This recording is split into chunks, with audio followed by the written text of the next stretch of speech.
यावल तालुक्यातील अंजाडे येथे घाणेकर नगरातील बादल भिल यांच्याकडे गोंधळाचा कार्यक्रम होता। यासाठी वैशाली भिल व सपना सोनवणे या दोन्ही बहिणी असून त्या अंजाडे येथे गोंधळाच्या कार्यक्रमासाठी आलेल्या होत्या। यामुळे बरेच जण अंजाडे येथे मुक्कामी होते। दुसऱ्या दिवशी म्हणजे सोमवारी सकाळी वैशाली व सपना या नकुलला घेऊन गावापासूनच जवळ असलेल्या तापी नदीवर अंघोळ व कपडे धुण्यासाठी गेले होते।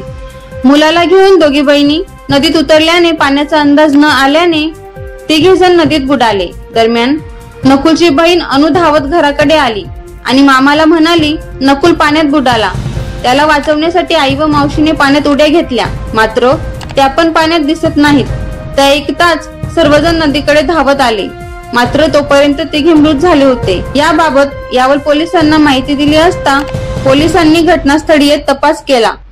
पोलीस पथकाने तिघांचे मृतदेह बाहेर काढून ग्रामीण रुग्णालयात आणले। या प्रकरणी अकस्मात मृत्यूची नोंद करण्यात आली आहे। अरुण इंगळे यांचा रिपोर्ट, न्यूज मराठी, जळगाव।